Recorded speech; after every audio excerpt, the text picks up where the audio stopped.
You are listening to Keith Price's Curtain Call.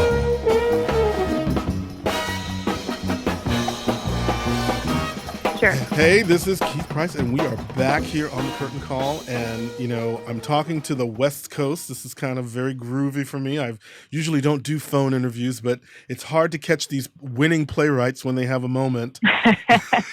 And I'm very lucky right now. Very, very lucky right now. How you doing, Miss Lizzie Vieh? Let me tell everybody who you are, first of all. Is it Lizzie Vieh or Vieh?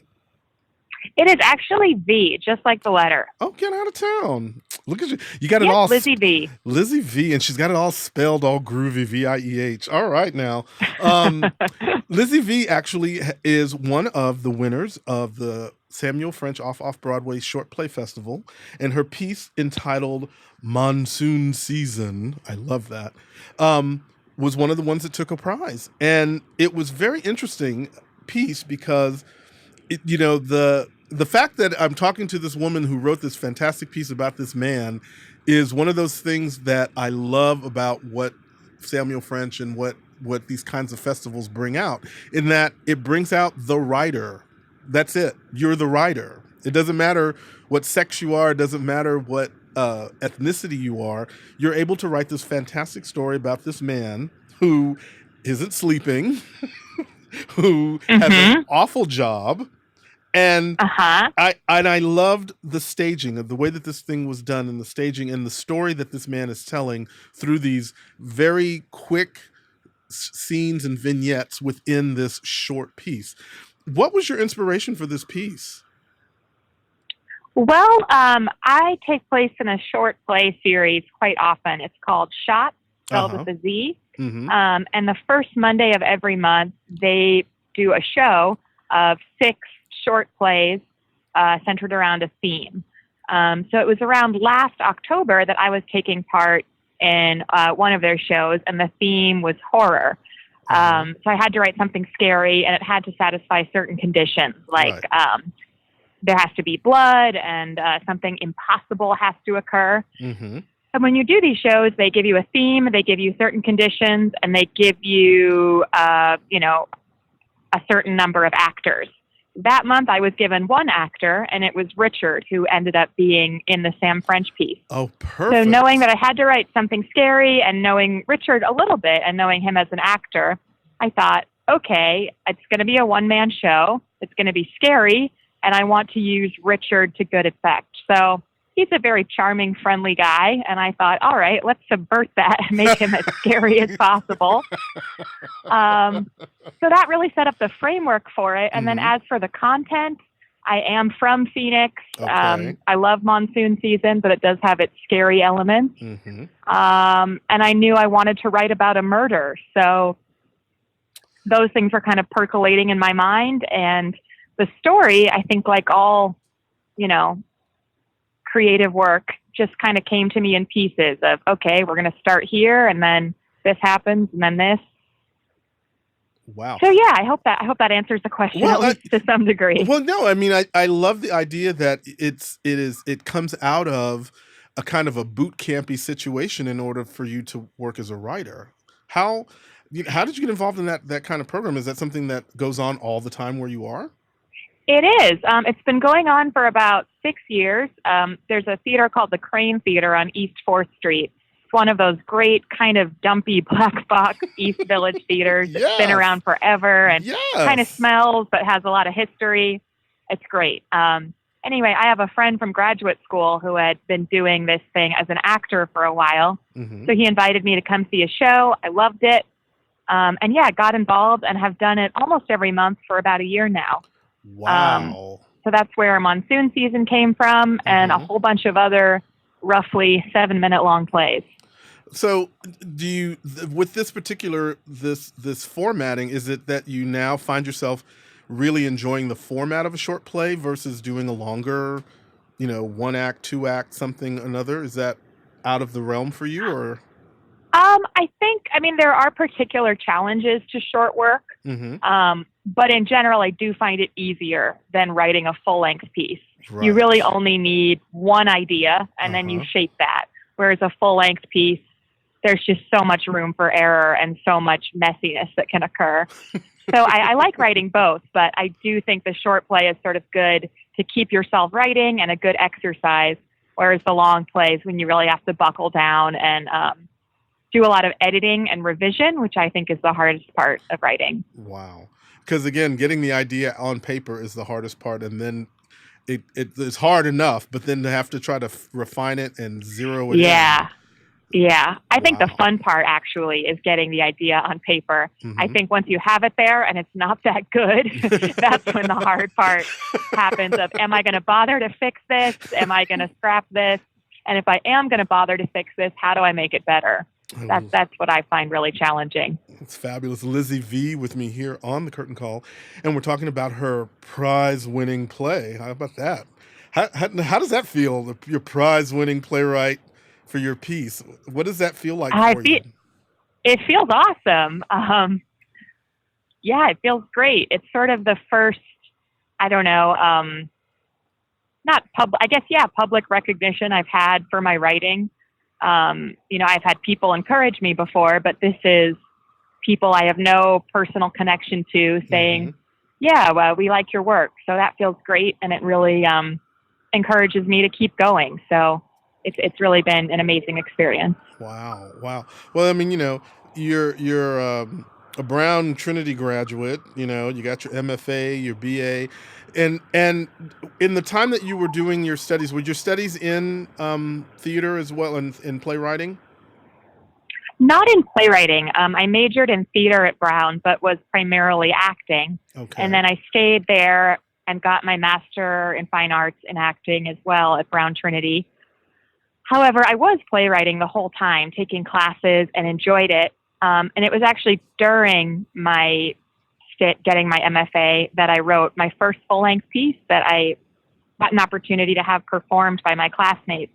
And that's when I really thought, like, oh, this might actually be the real path that I'm on. And though I love acting, I think the writing is what I might enjoy even more and be better at. So wow, it was sort of switching gears halfway, but certainly my acting informs my playwriting. I was just going to ask you that. Like, do you find that the acting does informing the playwright, or the writing informing the actor? There's that's hard to say. I mean, I've been writing my whole life. I've been acting since I was maybe 15. I do think as far as writing goes, the acting informed that more so, just because I've had a lot more training in that, whereas I haven't really had much formal training at all in writing. Wow. So when I'm writing, I do look at my script the way an actor would, which is how do I do this? So it's one thing to have it on the page, but what will this actually be in space? Well, it's interesting. I'm talking to Lizzie Vieh here on the Curtain Call, and her piece, The Monsoon Season, which is one of the plays that actually won the Samuel French Off-Broadway Short Play Festival, comes out of this intense writing workshop that you've been participating in for over a year or so.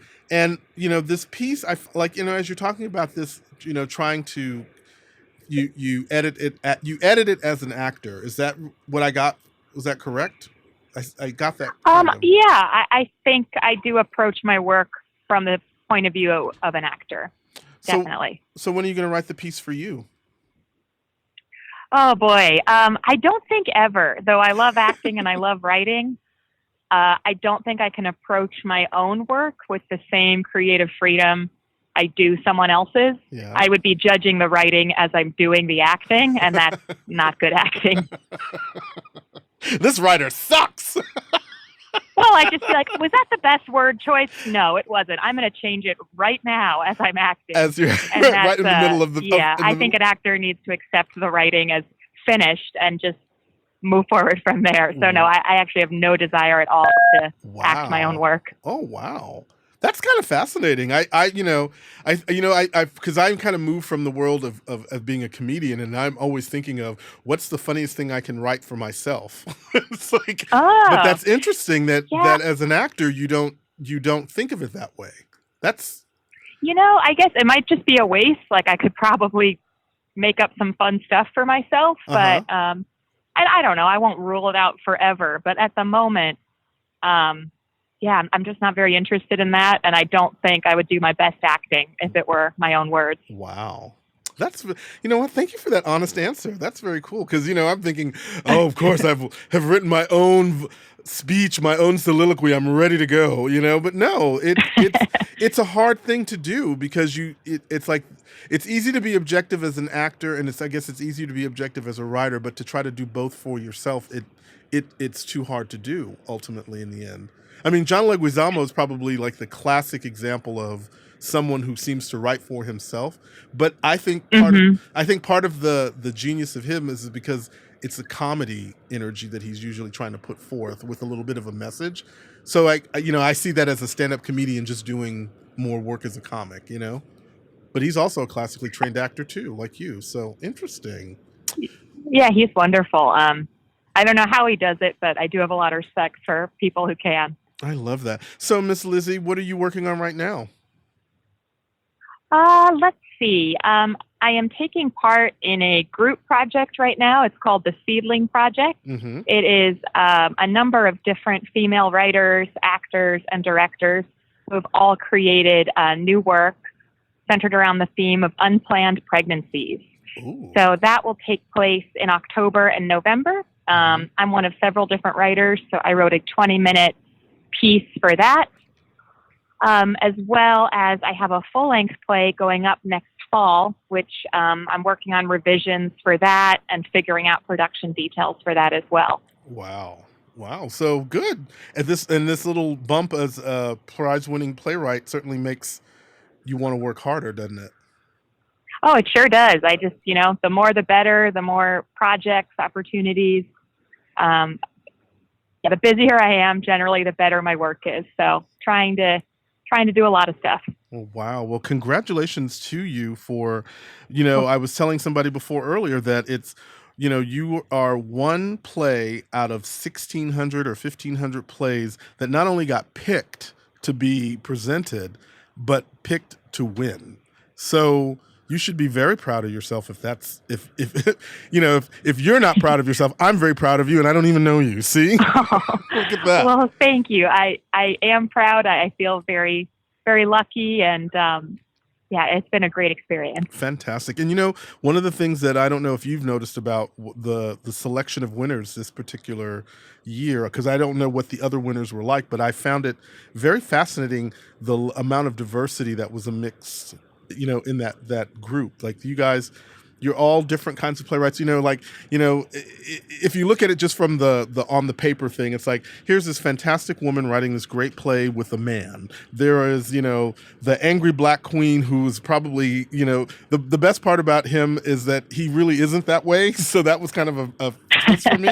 But like his piece was very hard and very open, the risen from the dead. So all of these pieces that are going to be included in this anthology, I'm really glad to see that they took the time not only to have the discussion about bringing really good pieces, but bringing good pieces that even with the diversity, it's not even about that. It's about the fact that it's just good work. So kudos to you, Lizzie, for being a part of that mix. And I'm looking forward to finding out more stuff that you're doing. And if anybody who's interested in knowing what Miss Lizzie Vieh is doing, they can go to her website, www.lizzievieh, that's LIZZIEVIEH.com, and find out more about what she's got going on. And I think that that's fantastic. So thank you so much for being a part of my podcast. This is really great. Thanks for taking the time. Well, thank you. It's my pleasure. And so, again, go to LizzieVieh.com to find out more about Lizzie. And you know what, girl? I can't wait to read Unplanned Pregnancy, huh? That's the next one. Yeah, right. Just a light little topic. Something easy. Easy breezy. Easy breezy. I love it. Thank you so much for joining me. Oh, thank you. And we will be back.